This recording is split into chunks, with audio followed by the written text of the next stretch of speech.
Welcome to the CSR Universe Leaders Talk segment, where we engage in meaningful conversations about the power of social impact. In this segment, we explore the inspiring journeys and impactful initiatives of individuals leading the charge in corporate social responsibility. Joining me today is my colleague, Dr. Shweta Singh, consulting editor at the CSR Universe. And together, we are honored to have Ms. Puja Trisal, director of Flipkart Foundation, join us. A very warm welcome to you, Puja. It's a pleasure to have you with us today. Thank you, Ruchika. Pleasure absolutely connecting again in this year. We had a great conversation in 2023 and looking forward to this conversation today with both you and Shweta. Thank you. Absolutely, looking forward. So before I commence the conversation, just for our viewers' knowledge, let me just share a brief introduction of the foundation. Established in 2022, the Flipkart Foundation is the philanthropic arm of leading Indian e-commerce company Flipkart.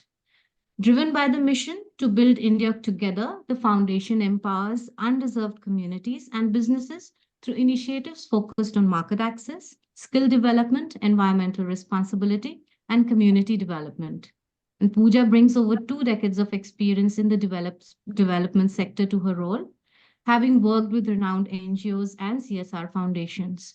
Her dedication to positive change is evident in the Flipkart Foundation's impactful initiatives, including their over 25 crore COVID-19 response efforts in collaboration with their partner, Give India. And it's truly commendable how the Flipkart Foundation, established just in 2022, has made significant strides in its mission to empower communities and build a better India. Now, to gain a deeper understanding of their work, let's delve into the inspiring journey and the impactful initiatives they are undertaking. So thank you once again for joining us today, Pooja. The Flipkart Foundation has made remarkable progress in its short tenure since its launch in 2022. So to kick off our conversation, could you share some insights into the foundation's journey so far and the key milestones that you are particularly proud of? Thank you, Ruchika. So as you rightly said, the foundation started about in April 2022. So we are nearly 2 years old now. Last 2 years for us have been really very, very satisfying, very gratifying on the ground, because you are now able to see the results of the work that we started. So the impact is getting visible on the ground, and that brings a lot of satisfaction, largely. So as you know, at Foundation, we work on 4 thematic areas, and you talked about those 4 thematic areas earlier. What we have been trying to do is address the problems that India has been grappling with. So be it, the skilling of the youth and making sure that they have the right kind of skills to be able to be placed in jobs. So we have been trying to address that as one of the problems. Then I think today the culture is ripe in terms of talking about entrepreneurship, and we have been really trying to support the micro and nano entrepreneurs on the ground and building their capacities. Again, climate action is something that, everyone today needs to do their bit. And at Foundation, we have been contributing towards that piece as well. And then couple of interventions around the community development. So the change on the ground is really making us feel very, very happy and satisfied. And I'll talk more about the various interventions where we have been seeing the visible work right now. And you know that we largely work through the NGO partners on the ground, and these NGO partners help us bring that larger community connect and make sure that we're relevant and supporting interventions that are needed at the community level primarily.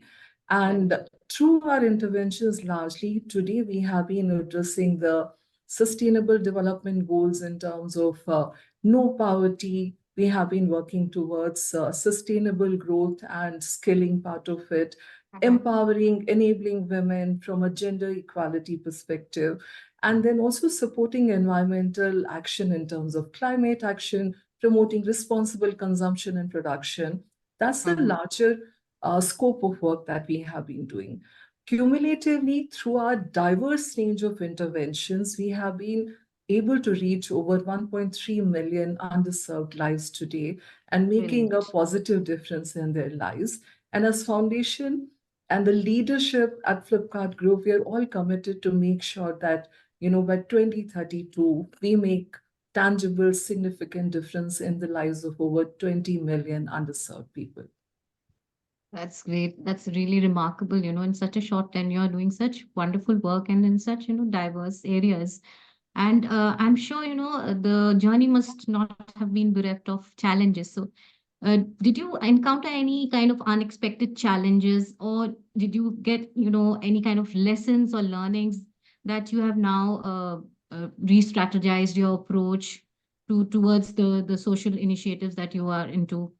So any lessons or learnings or challenges that you faced? And if you could share any, case study or a success story where you made a change, adjusting your strategies according to the need of the community. So, of course, the challenges are on the ground, and I think that's what we are there to address. But couple of things, this entire social development sector is going through a kind of a paradigm shift. Today, Right. we are largely talking about the impact or the change on the ground versus the activities being done. So that also means that all the key players in the sector, they need to make that larger change. So, it's Hmm. not about what you are doing, it's about what you do, how is that going to translate into tangible transformative impact on the ground. So I Absolutely. think that's one thing, conversation we have been doing all the time with all the partners on the ground. Second, of course, is many a times, and I think this is very peculiar of this sector, that you'll have partners doing brilliant work, but reporting could be an issue on the ground. But Hmm. we do work with the partners on that side as well. But I can also tell you that I've seen the sector over the last so many years, and I've seen massive change in that. Partners are getting a lot more proactive when it comes to reporting and all of that. In Hmm. terms of key learnings, I think the two, three learnings that I would like to highlight. One is the fact that you need to be, working to your strength, working as part of larger collaborations, coalitions, networks. And I think this is an era of collaborations primarily. And again, I Absolutely. see that's a kind of a shift in the sector. Everyone is Hmm. talking about bringing their respective strengths together and creating that kind of a multiplier effect. Hmm. Hmm. I think that's one. Second learning is the times that we have been living in. Technology is a big game changer. And when we are talking about scalable, sustainable projects, I think technology can really play a massive role in making that happen. So, Hmm. yeah, more going forward. We'll talk about few more, but I'll just restrict it to these two. In terms of case studies where we have seen positive differences on the ground, so I'll pick up one case study, and we had one of your colleagues from your organization joining us last year in December when we were doing this whole dialogue around the future of skilling in the country. And today we do run a lot of projects around skilling space for the marginalized youth. And there was this girl, Ashika, and she talked about her journey. And Ashika has a younger brother, and she talked about how, when she came to class 10th, and because her parents had migrated to Mumbai from one of the states in northern India. And she talks about that the minute she came to class 10th, being a girl child, her education was never a priority, and her brother's education always took a priority. And she says, and from between 10th, 12th, she started doing teaching in a local school nearby in that area, and then doing smaller jobs. And she always wanted to do computer training. But because computer training is an expense in itself, the parents were never able to give that kind of money for her additional education. And through her part-time work, she was sort of, taking care of her continued education, graduation, and all of that. When we did the skilling project in Mumbai, she got to know that this is around digital literacy and 21st century skills, she joined the program.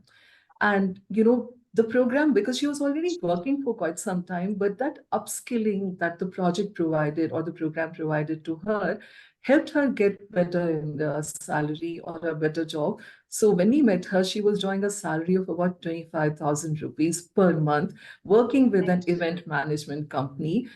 And, first time, because her father works in a dry fruit shop, journey from there to getting into a corporate role where you have money coming into your bank account on a fixed date every month, it is a paradigm shift. So what you're setting towards this generation is, you're trying to set them free from that poverty cycle, primarily building that confidence. And there are many such stories in our work that we have been doing on the ground on a regular basis. Yeah.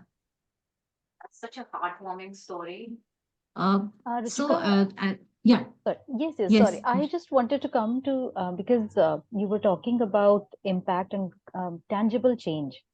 So, although it's a very new organization, Flipkart Foundation, I wanted to know how you measure this change. How do you look at, because it's very difficult to actually measure the impact of social initiatives, particularly long-term impact. So it's very difficult. So, Yeah. what kind of approaches do you have in place? So thank you for that question, Shweta. Honestly, we have been very, very focused to make sure that we're able to see the change or the impact on the ground. So that's one major yardstick of whatever we have been doing at the foundation.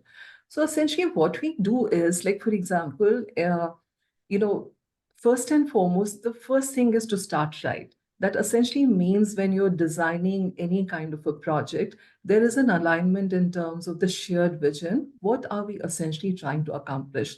So we Hmm. do spend a lot of time with the partners to make sure that, we have clarity in terms of the performance indicators, the outcomes, the outputs, and the larger impact that we want to create together through the work that we undertake.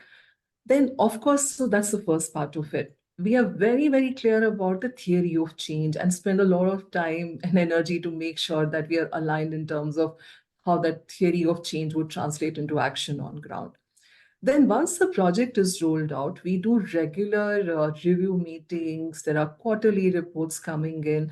In fact, today, a lot of partners use a lot of tech-based, platforms, softwares at the back end through which we have a real-time access to what's happening on the ground on regular basis. Then, of course, we visit on the ground very, very frequently. In fact, I just returned from a visit last evening. I was in Birbhum, West Bengal, so just came back. So it's a regular part of our work on the ground to make sure we see what's happening. So when you go on the ground, you're talking to the stakeholders and the community to see the impact that one is able to create. So that's the larger approach that we follow. And I'll just pick up an example of, let's say, skilling as an example. So skilling as a project. So the first thing is the delivery of the content or the course material. So that's one part of it. But what is equally important is to make sure that out of the folks who have been skilled, how many of them have been placed. So that those are the indicators. And then it's not only about how many have been placed. We also try to monitor them over a period of 3 to 6 months right now. And going forward, we would want to sort of, monitor them for a longer duration.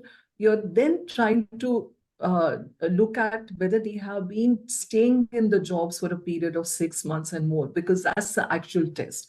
If they stay in a job for that long duration, then the chances of them staying in the job are much higher.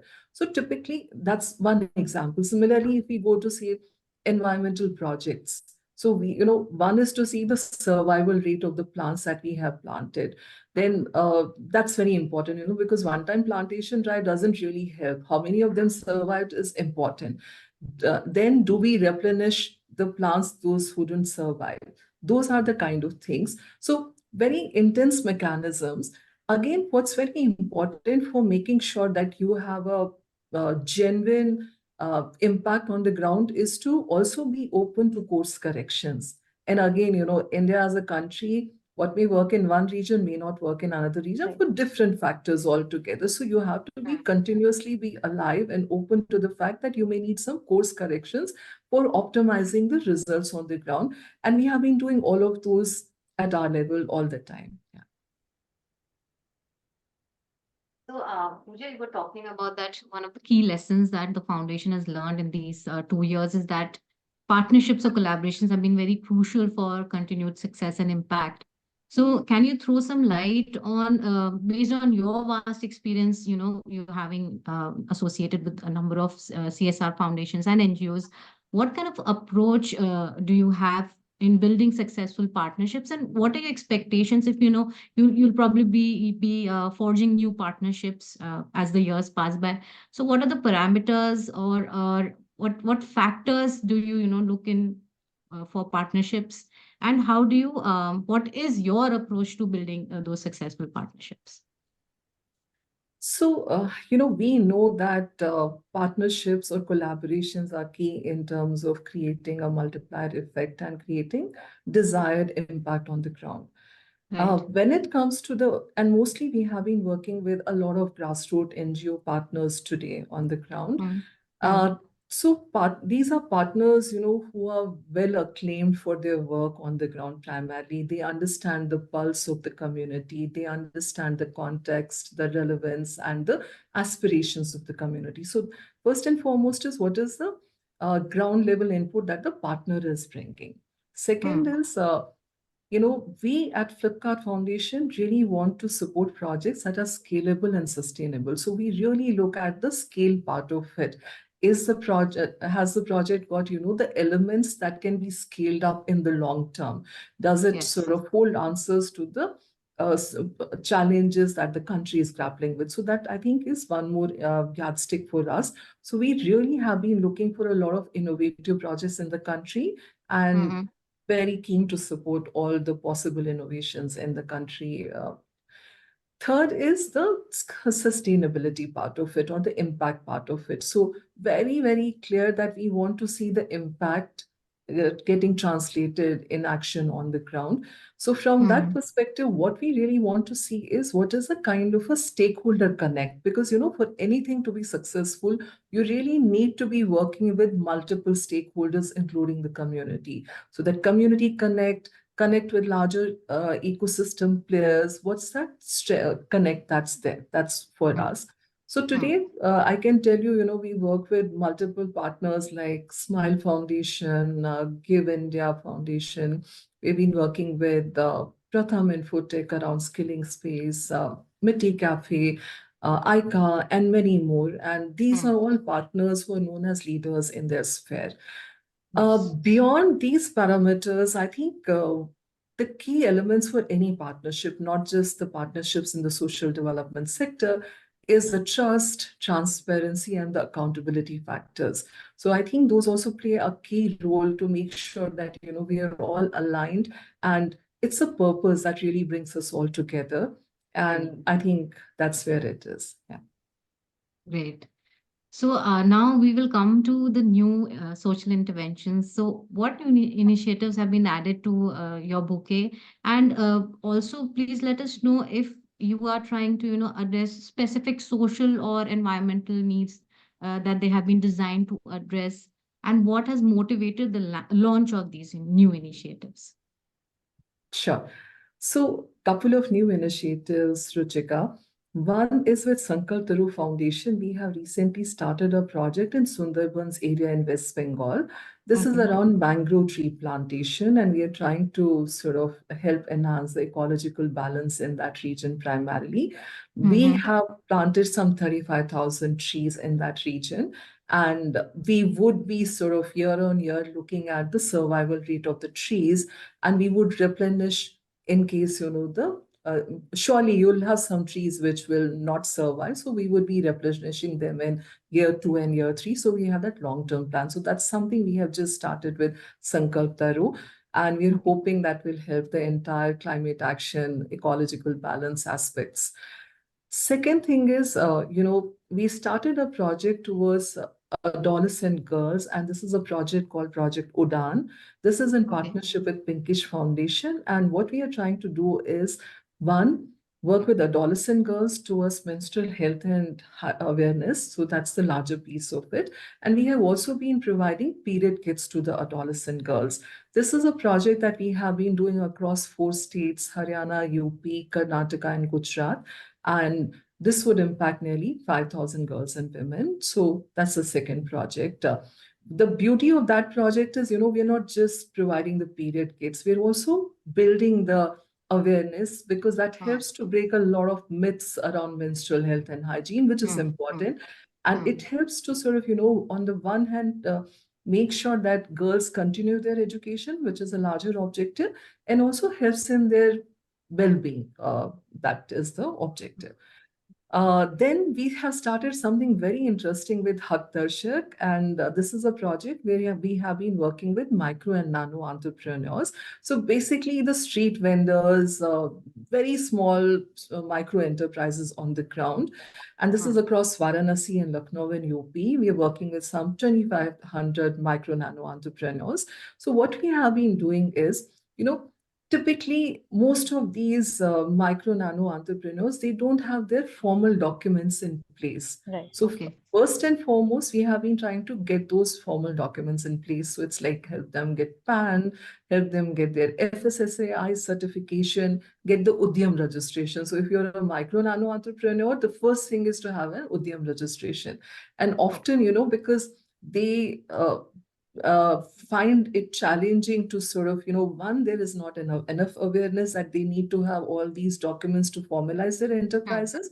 So we have been with our partner Hak Darshak working to help the micro nano entrepreneurs.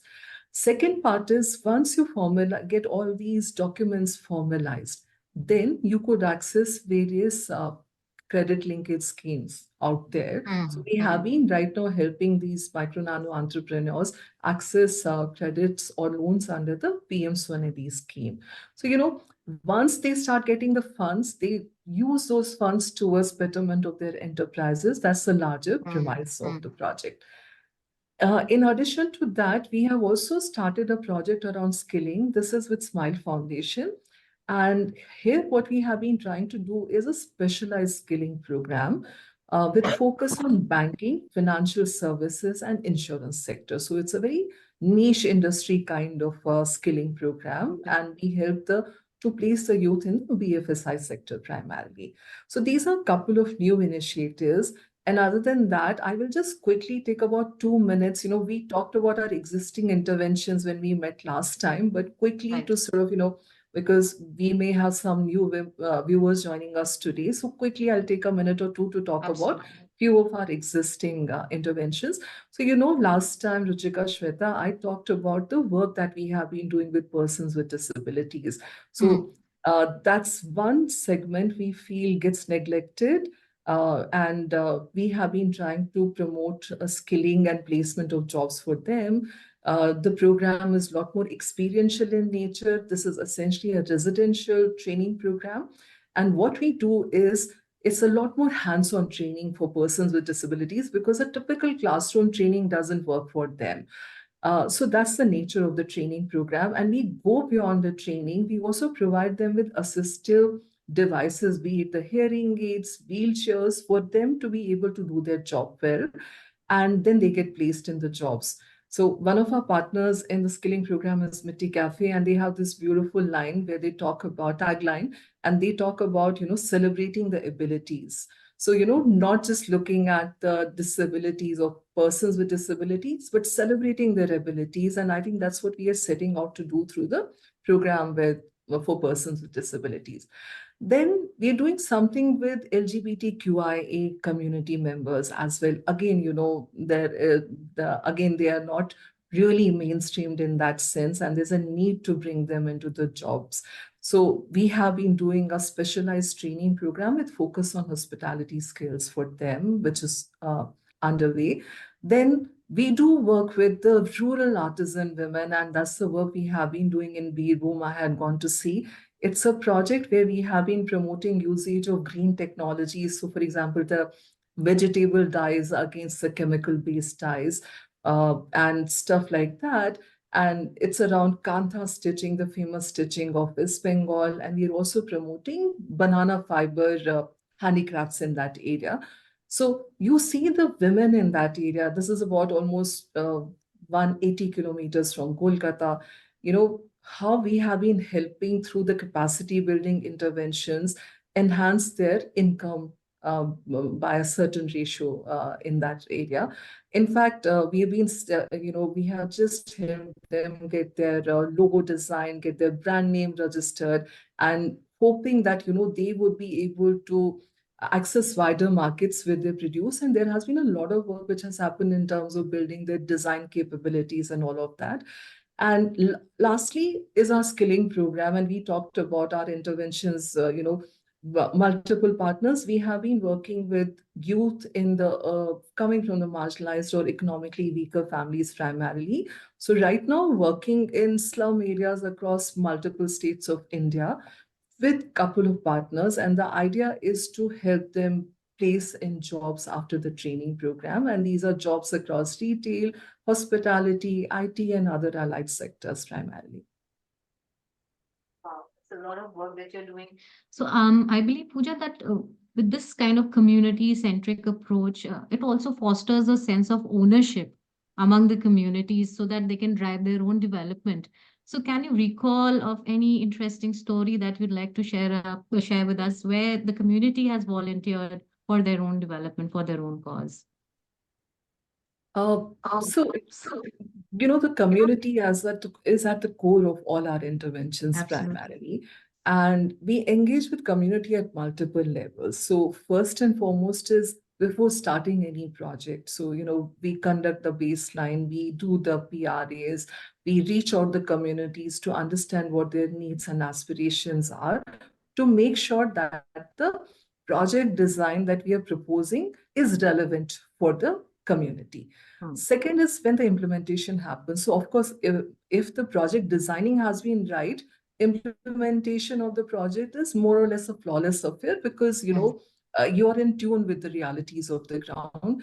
And then we try to make sure that these are local partners, these are local communities, so that immersion and engagement with the community becomes a lot more manageable and doable on the ground. Then, of course, we reach a stage where, you're also wanting to looking from the impact perspective. We do conduct a lot of evaluation studies, social audits. Those are all built in our project designs primarily to see whether we have been able to accomplish the objectives with which we have set out to work. Now, coming to examples where, I will go to this Beerboom project primarily right now, the one that I just visited, came back. It's fresh in my mind. Now, like I said, this is a project where we had kept certain provisions, and the idea was to enhance the wider market for the women artisans. At some point of time, these women artisans, often they had never gone beyond 200-kilometer radius. That's the maximum they would have ever gone. And when we were having discussions with them a couple of months ago, and they said, we think we are now ready, given all the capacity building inputs, we would be happy to do in exhibitions across different parts of India. And that was a big, big thing for these women. So I tell you, even today, while we are speaking, there's a group of these women there is a Bharat Mandapam in Dwarka. There is an exhibition happening. So this contingent is even doing an exhibition out there. They went to Gujarat, they went to a couple of other places. So what I want to tell you is that initially the exhibitions across the country were not part of the project design. It came from these women artisans, and that's the change. And that's where the engagement ownership comes in. And we have been really trying to make sure that we create that kind of a connect ownership with the communities on the ground to see great impact. That's wonderful. Can I ask a question? Sorry, yes, Ruchika. yes, absolutely. Yes. Okay, sure. you were talking about the community, and I think being development professionals, I mean, these are a group of professionals who have the privilege to actually directly go to communities and interact with them, actually see what's happening on the grassroots. I think it's a privilege. Since you've been in the development sector, Puja, for over 20 years, do you see what kind of changes do you see on ground that are coming? I mean, of course, I mean, a community or India per se is bound to change. So what are the positive changes that you see are happening at the grassroots or in communities in India?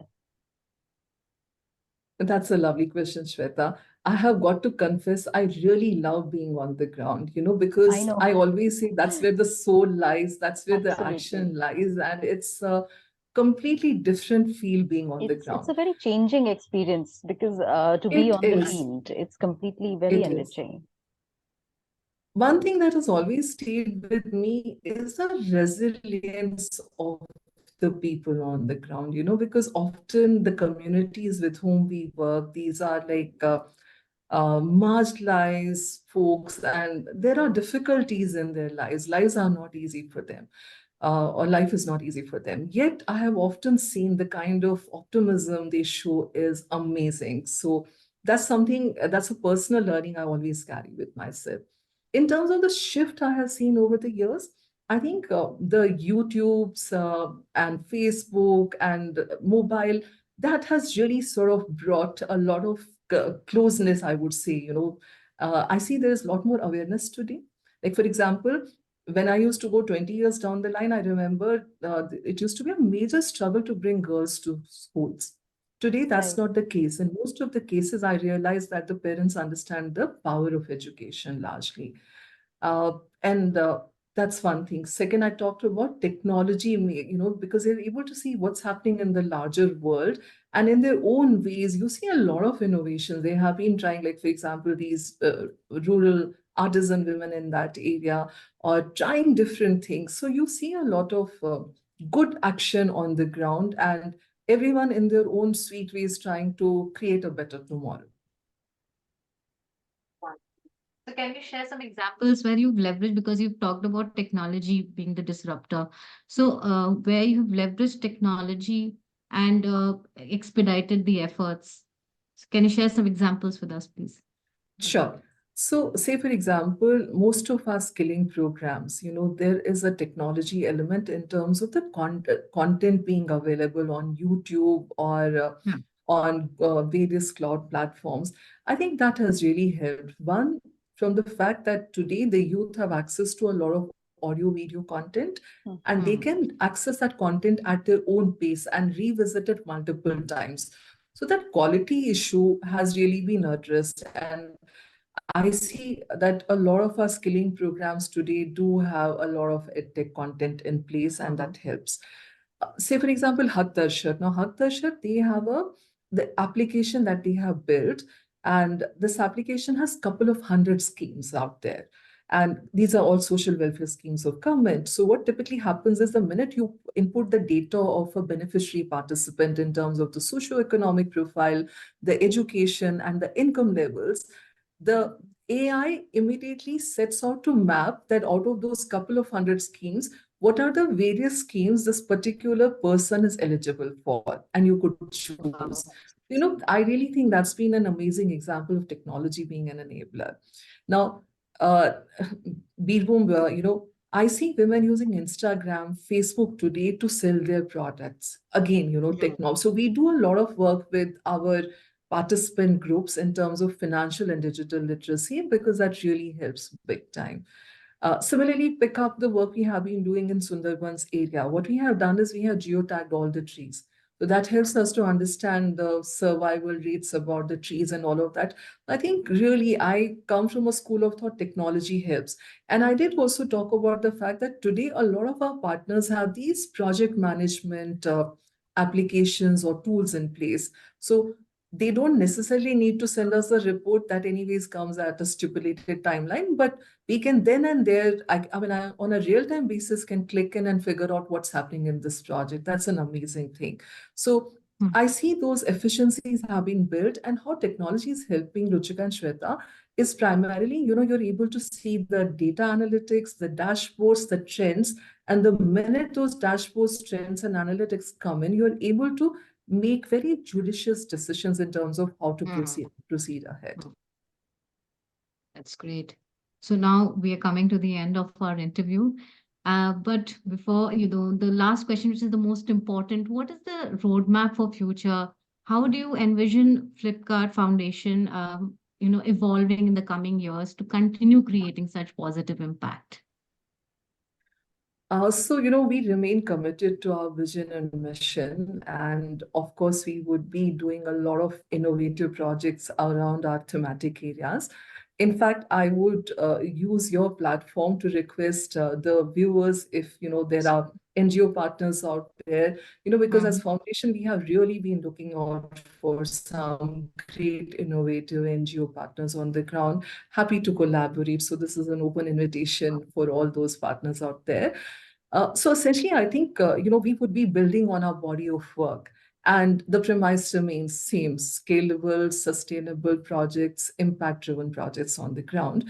And I often say that, as foundation, we want to be seen as catalysts for positive change on the ground. And this is just a beginning for us. And there are miles to go, but we are committed to proceed in that direction and do our bit towards building India together. Lovely, Pooja. That was really inspiring, and your unwavering dedication to the cause of Flipkart Foundation is commendable. And thank you so much for those profound insights and enriching with your insights. We wish Flipkart Foundation continued success in all its endeavors and to make India a better place to live in. And thank you so much again for joining us today for this wonderful interaction. Thank you, Ruchika. Thank you, Shweta. And big congratulations to you. Through your platform, we are able to have conversations around this. And I think India needs many of those. Thank you for your efforts in, again, building India together. Thank you. Thank you. Thank you so much. Bye. Bye-bye.